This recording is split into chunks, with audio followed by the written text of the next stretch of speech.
our mayor, who was with us this morning,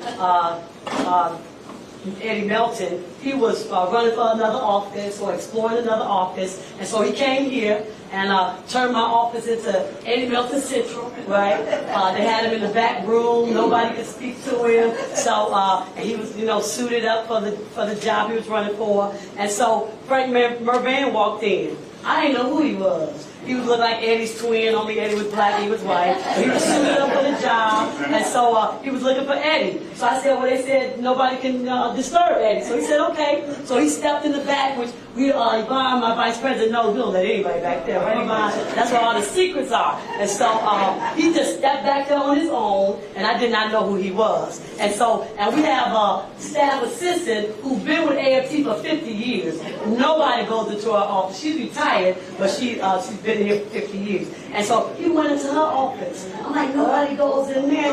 And so he just, and so he went in there, pulled out his phone.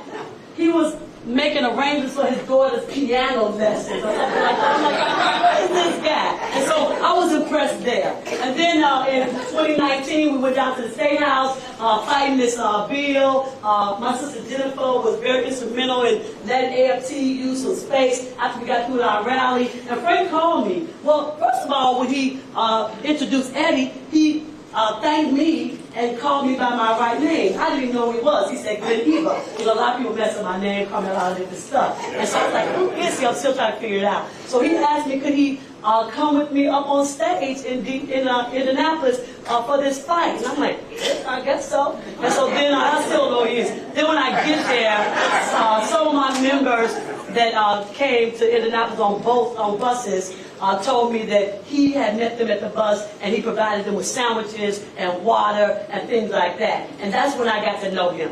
And so that's still the Frank that I know. Very humble, calls me, checks on me all the time, and I love our friendship, I love our partnership, and I even get a Christmas card from my congressman. So Frank Mrvan and his friend, Sister Kim Watson, is us introduced.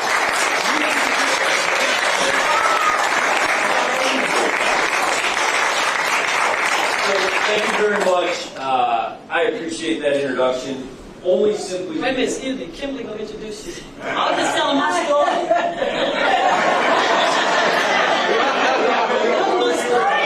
Great introduction. I'm sorry, Kim. Go ahead.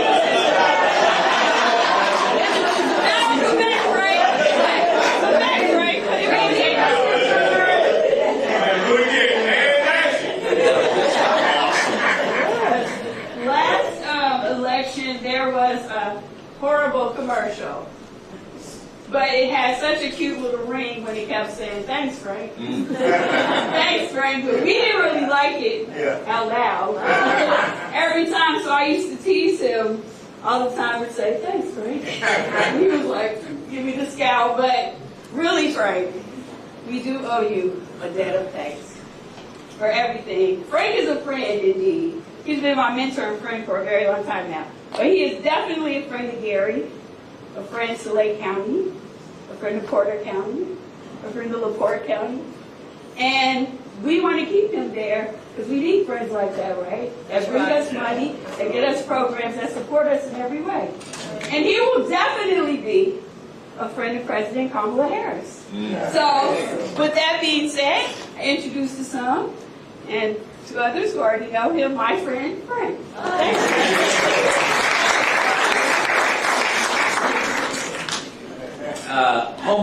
Humbled by both those introductions, and I want to thank GlenEva for her support. But know that as your leader and your vice president, she literally puts me in a headlock about issues, about what's going on, and you know that already.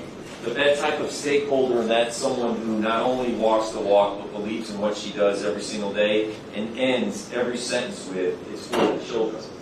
When she faced the greatest of financial challenges and the greatest of obstacles here in the school city of Gary, she ended every sentence with me, because it's good for the children. And I greatly appreciate that. To my friend Kim Robinson, who's the chairwoman of the precinct organization here in Gary, thank you for hosting this. Thank you for being a driver and a thriver in Northwest Indiana. To all of you, I appreciate it.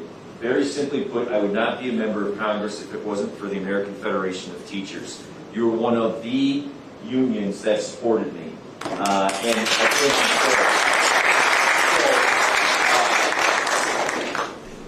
I want to thank the American Federation of Teachers and the Secretary for coming here with the bus. What that says is, very simply, we're a priority.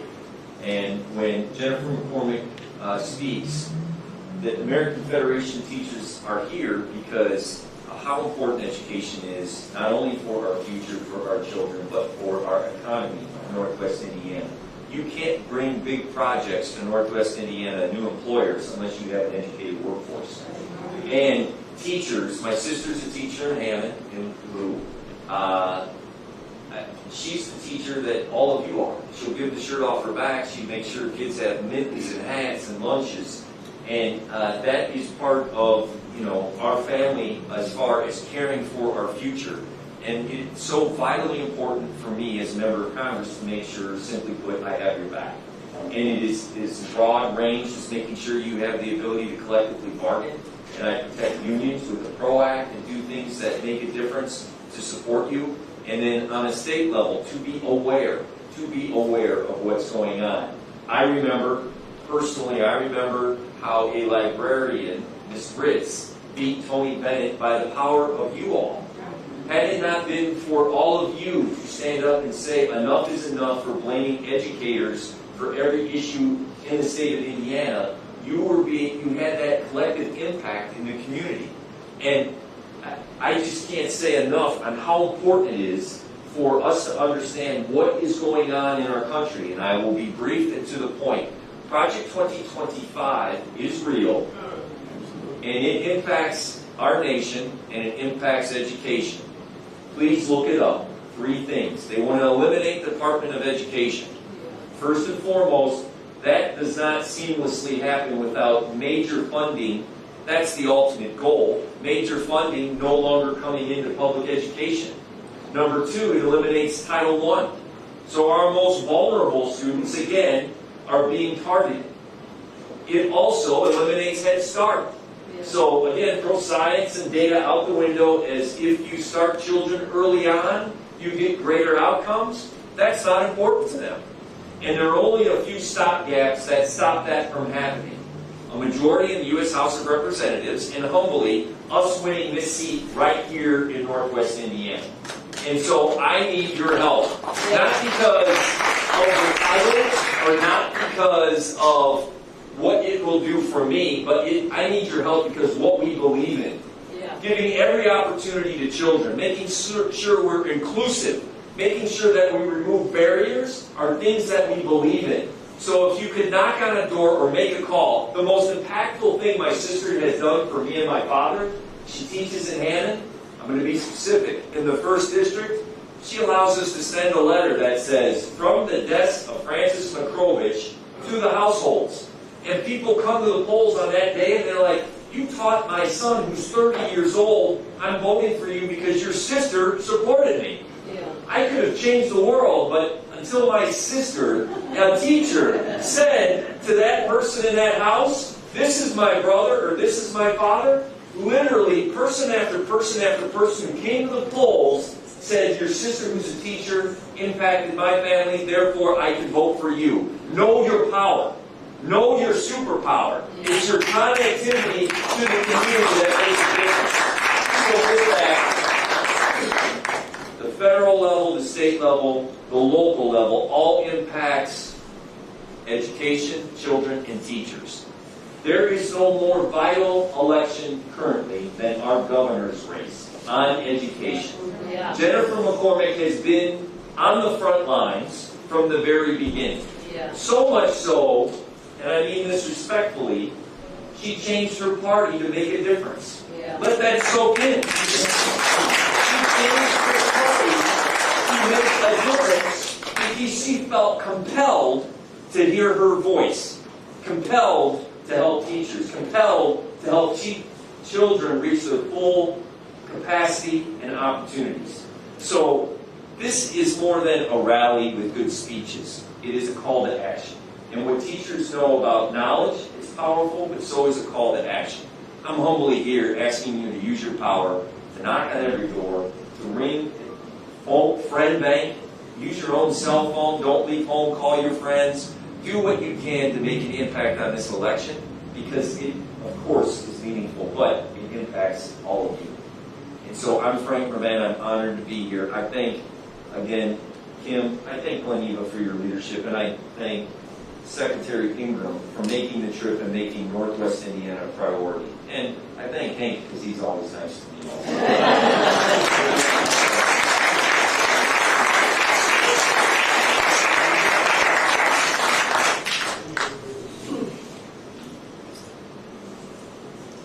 So I don't want you to leave without getting your yard signs. We have Spencer yard signs, Mrvan yard signs, and McCormick yard signs as well.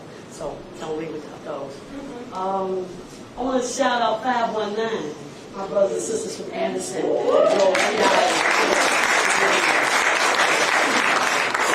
So next I want to introduce, it's my pleasure to introduce a dedicated advocate of public education, a champion for our teachers and students, and a proud representative of our community.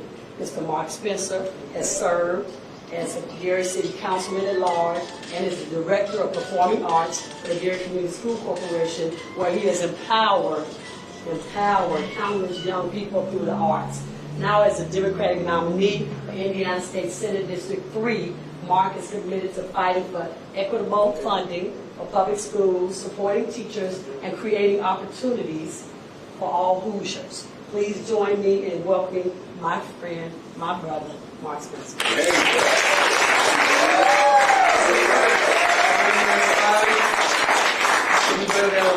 Good afternoon, ladies and gentlemen. It's an honor to be with you here today and to be at home. I'm a proud 32-year veteran educator, and AFT has, as I mentioned earlier today, actually changed my life. I'm a first-generation college graduate, and when I first looked at my contract that was drafted and bargained for by the AFT, they had a little slide rule and showed me the future of my life and that tributary that I would go down. I have to simply say thank you to the AFT for making my family's life that much better. Can we give a round of applause? And it's a bit surreal to be in this position, and I just take it as a blessing to stand with Mr. McCormick and Mr. Mrvan. This is just an honor to be on the same bill speaking with them. But I want you to understand, I'm running for the state senate because I believe that strong public schools are the cornerstone to the vitality of communities, right? And as an educator and a public servant, I see firsthand on the front lines the importance of having advocates in office that understand the plight, the challenges, and the current issues that teachers face on a regular basis. And as I think about it, I say to myself, we need folks in office and in place that aren't thinking about just themselves, or in it for themselves, but in it for all, right? So as I consider and ponder these things, we're talking about this election and this seat that I'm seeking, and I thought about it, it's not just a seat that's at stake. We're really thinking about our future, the future of our children, the children that I see on a regular basis every day in the public school corporation. It's a different child. I hear that phrase often.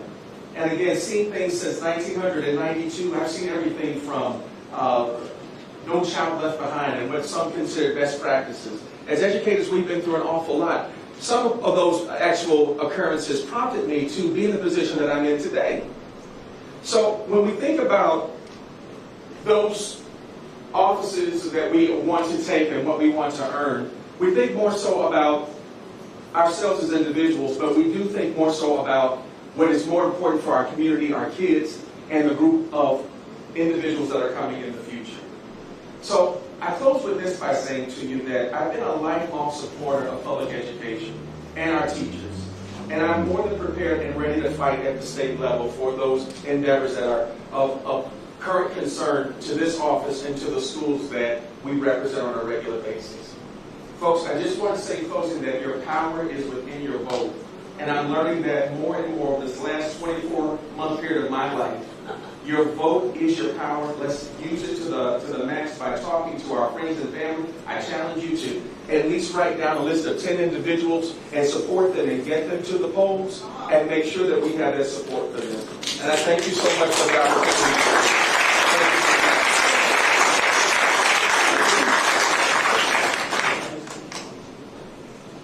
And so, our past speaker, my sister Jennifer McCormick, the next governor of the state of New York.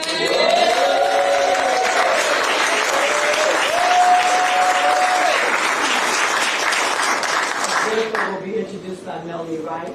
She's a two-time state representative. She was a AFT vice president. Traveled all the way from Daleville by way of Anderson. Knows Jennifer well, has been stumping the grounds with Jennifer, knocking on doors. Melanie should be in the State House right now. But we know how gerrymandering, and we know what they're doing in the state of Indiana. That's the only reason she's not there. So, my sister Melanie. Thank you.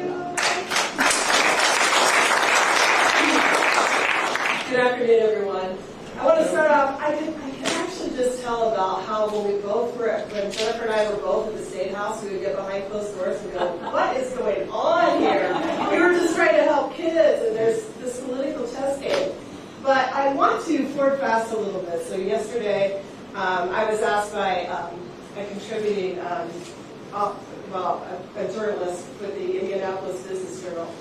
And she said, what is it that you like about Jennifer? And I said, when she goes out, she gives hope to people. And so when she meets different people, it's not just about trying to get a vote. She's actually meeting friends. And so I just find that so genuine, that she is really interested in what your story is, what your needs are, what your concerns are. She takes the time to listen, and she listens because she genuinely cares about you. So, without much more to say than that, I'd like to introduce our friend Jennifer.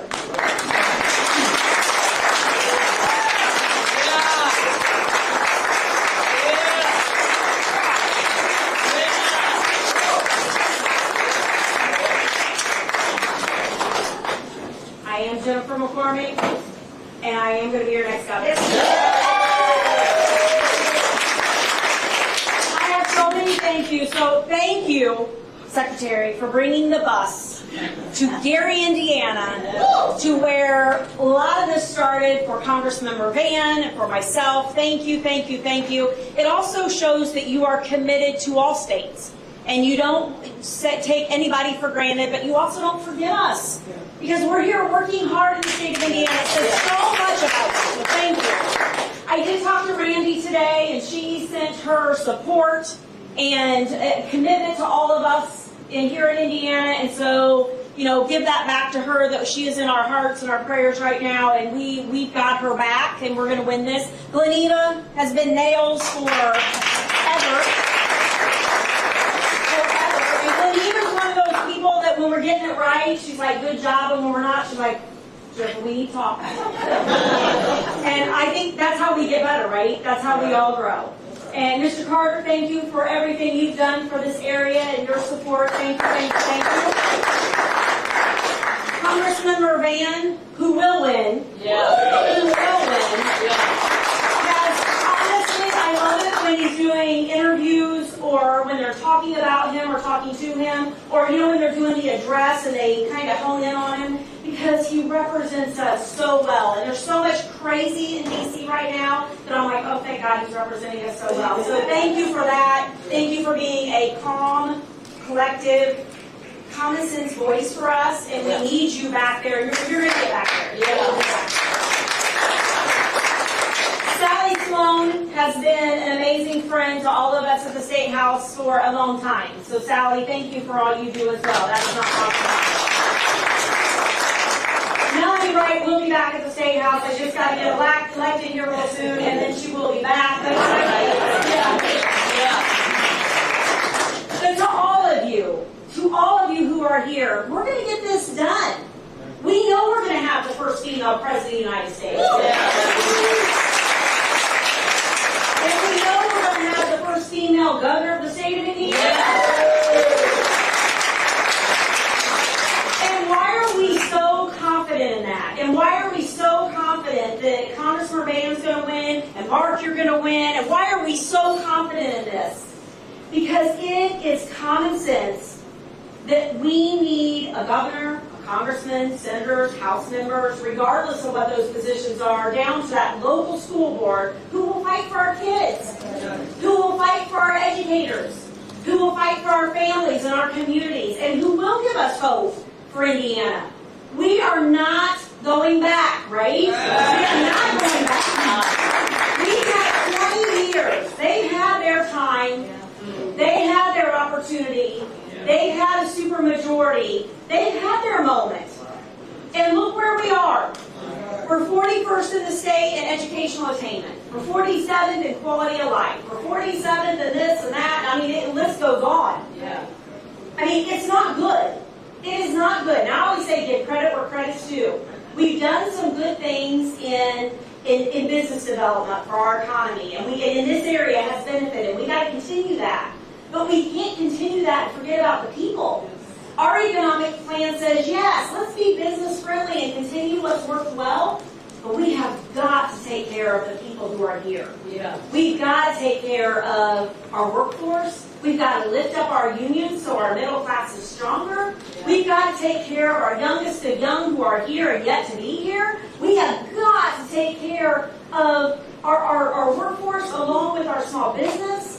We've got to take care of our family and our communities. We've got to do that. This isn't rocket science. We can no longer be a state that says you're going to pay the highest in health care and the highest in utilities and the highest in housing, but your wages aren't going to go anywhere. That's Indiana right now. And the only reason that's Indiana is because of our elected officials. We are never going to change their mind.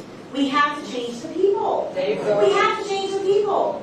Once I get elected, we are going to stay focused on, one, understanding that everything happens at the local level.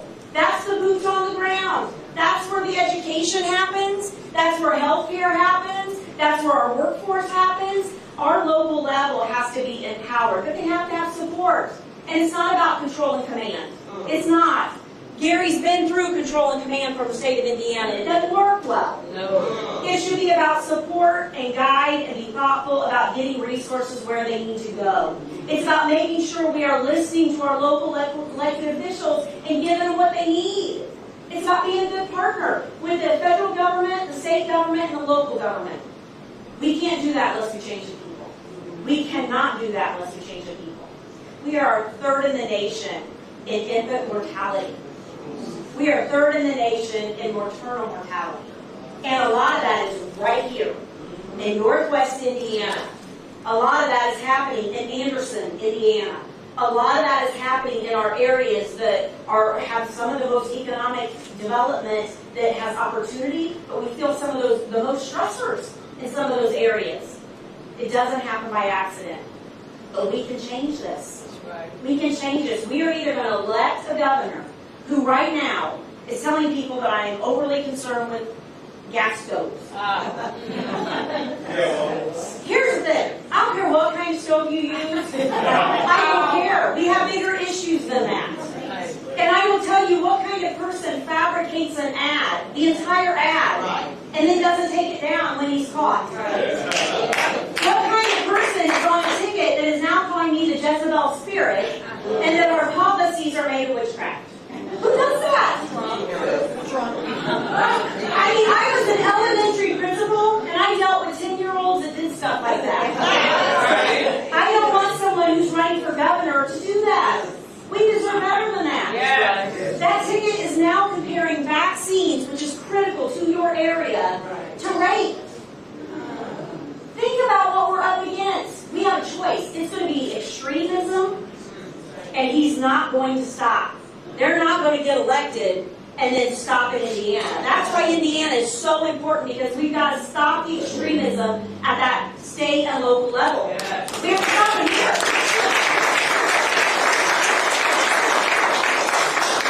We said we deserve common sense and balance. We deserve optimism and opportunity and hope. We're not asking for much. We're just asking for people who will care about us. That's it. This is our time. This is our fight. And I would not do it without you. And I am so thankful you're in this with us. But we've got 25 days, folks. 25 days. You cannot let up. Everyone in this room, it's our responsibility. Someone did it for us. We got to do it for the kids and the kids behind them and the generation behind that generation. This is a pivotal moment. We hear it all the time. This is it. This is democracy. At every level. At every level. We've got to take advantage of it. We've got to knock those doors, make those phone calls, write those postcards. We've got to put the guilt into people. Go vote early. Go vote early and help those on the day of to go vote. Wear your swag. Get your Mrvan shirts on. Put the signs out. Get all that stuff done right now. And tell people to go vote early. We're going to continue to fight for you. We're going to continue to campaign as hard as we can campaign for the next 25 days. We're asking you to just come along for this fight. 25 days. I've seen what teachers can do in one day, let alone 25. We got this. This is our fight. This is our time. I'm Jennifer McCormick. I am going to be your next time.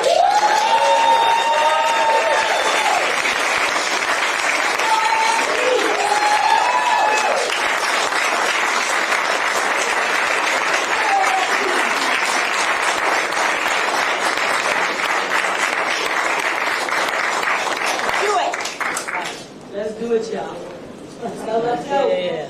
We all have those cousins, those nieces, those nephews, especially those nephews.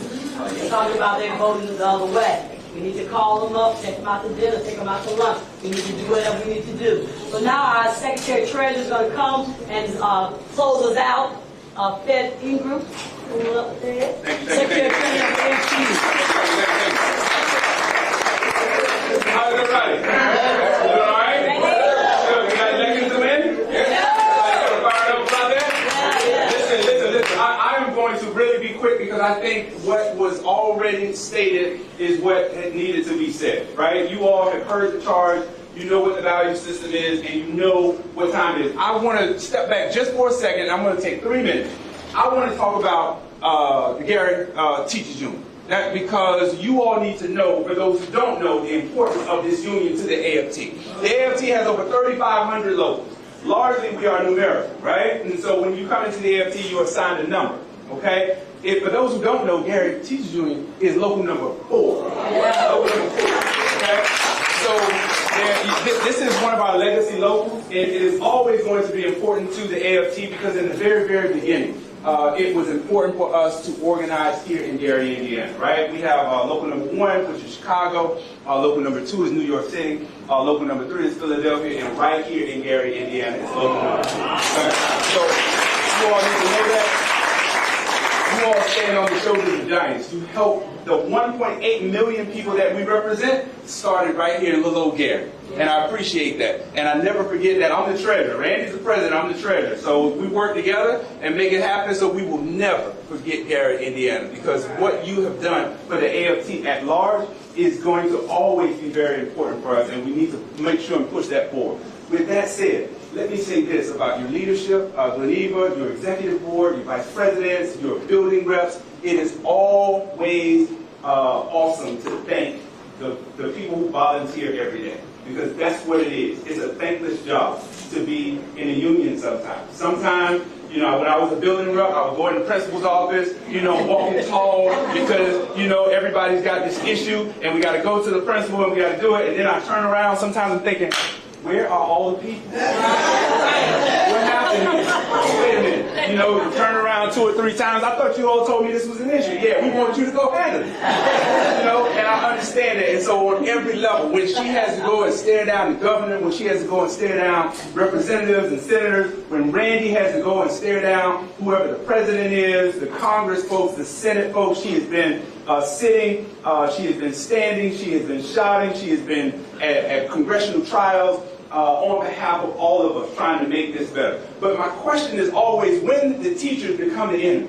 Right?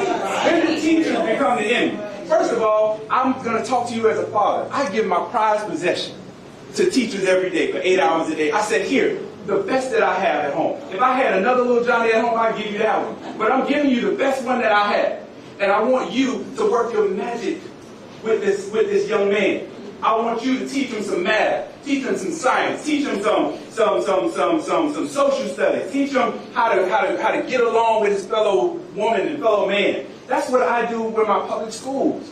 That's what they do every day. We put them on a bus every day. At 5 o'clock in the morning, I put my daughter on a bus. We underpay that bus driver.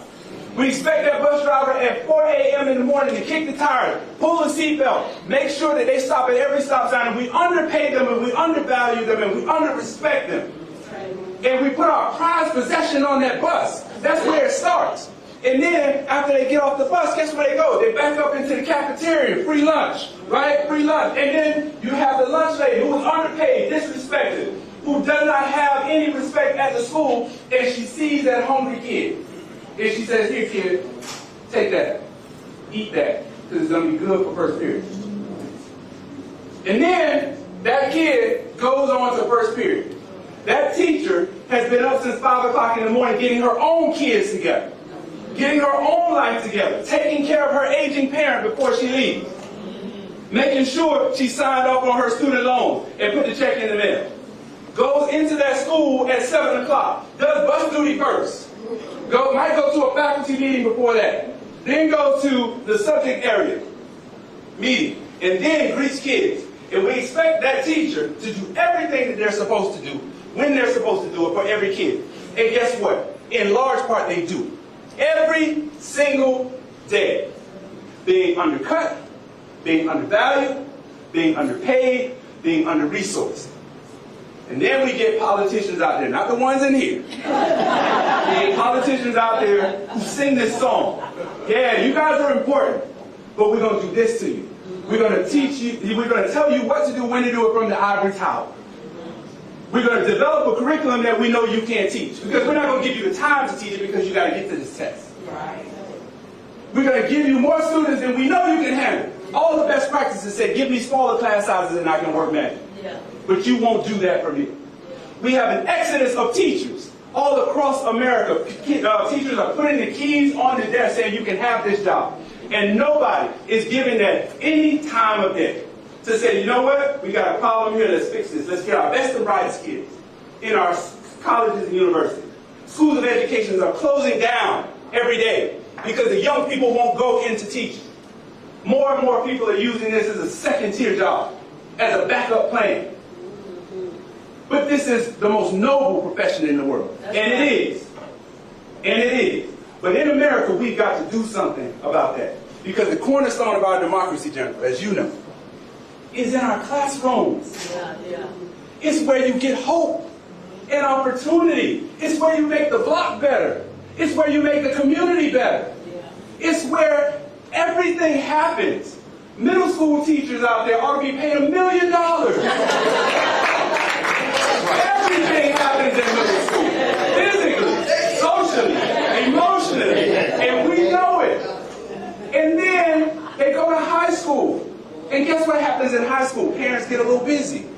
They might have to work a job or two. They stop going to the PTO, PTA meetings. Then they say, no, you deal with the kid. The kid wants to start driving. Then we get into, hey, what is this kid going to do after school? Have we developed a skill for this kid? Is he going to the military? Is the kid going to get a job? Are they ready for college or university? Has the kid been in a band program before? I'm an old high school band director. I always give a shout out to music teachers, or art teachers, or vocational teachers, because that's the love in the school. That's the joy in the school. Oftentimes, you got to give them a reason to sit down before you teach them math, before you teach them science. I had 250 kids in the band from kids who would have never gone to school if not for their band program. Because they loved it so much, they sat down for algebra. Because they loved it so much, they sat down for English, advanced classes. And now these kids are doctors and lawyers and make more money than me. And I'm doggone proud of it. Think about the kid who you didn't want to shake, who shook you. There was one kid, we all got one, that we can go right to. It was a little Johnny or a little Xavier, somebody who shook you every morning. You said, oh my God, he's here. I cannot believe he showed up again. And then 10, 15 years down the line, they see you in a department store. You say, oh my God, Ms. Williams, I cannot believe it. Thank you for what you did for me. Thank you for what you did for me.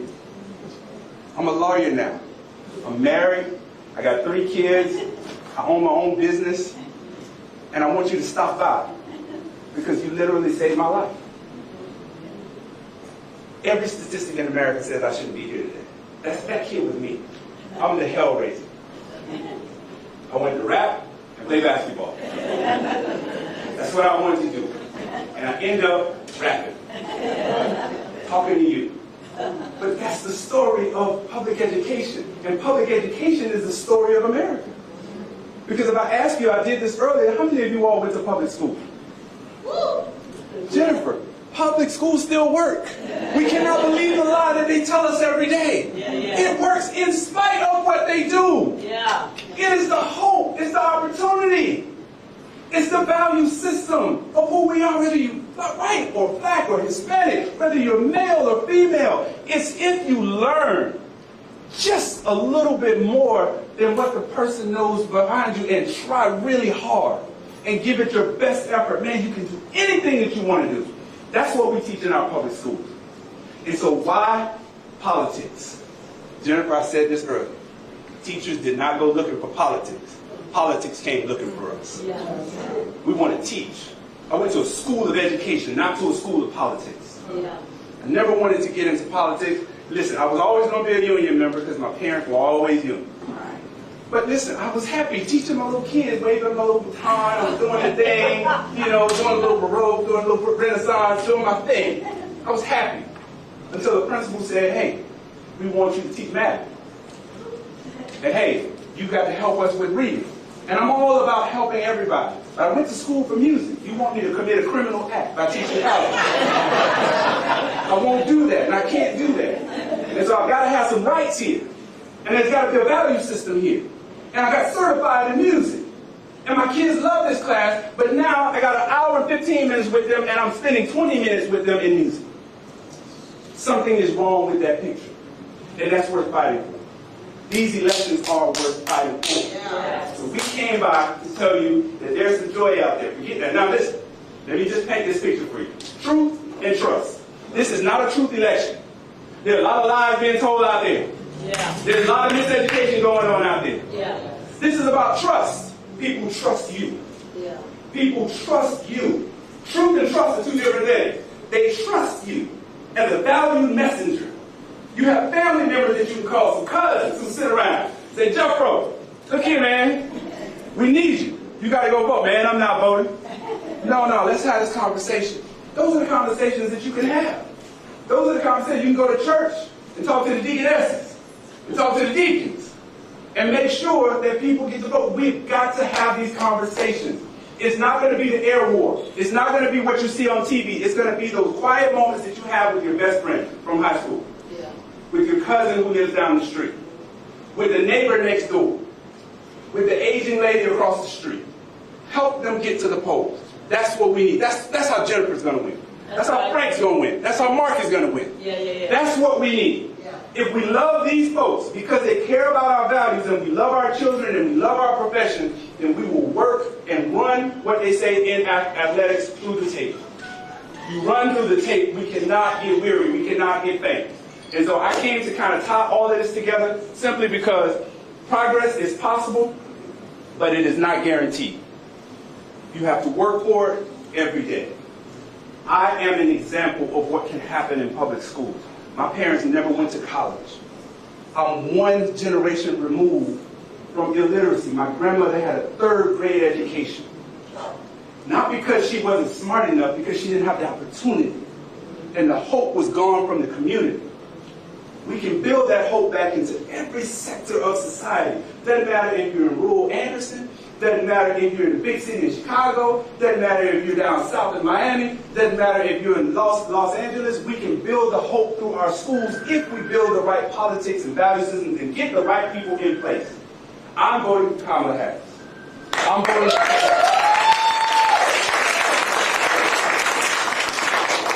simply because I believe that there's hope. And there's opportunity there. The other side is trying to damage that hope in a way that we have never seen in this country. and a bullhorn that is absolutely negative, that is absolutely destructive and antithetical to everything that we believe as Americans. This is the best country on earth, on this planet, and our better days are ahead of us, not behind us. Jennifer told us we are not going back. We are not going back as a country. So let's work and push through the tape. We've got to do this. We're counting on you, Indiana. We're counting on you, Gary. We're counting on you, Anderson. We're counting on wherever you're from. We're counting on you, because this is a game of inches. By the yard is hard. By the inches is cent. We can do this. We can get this done. We can beat the forces of negativity that surround us. This is by, for, and about the people. Let's get this thing a shining hill again. Thank y'all so much.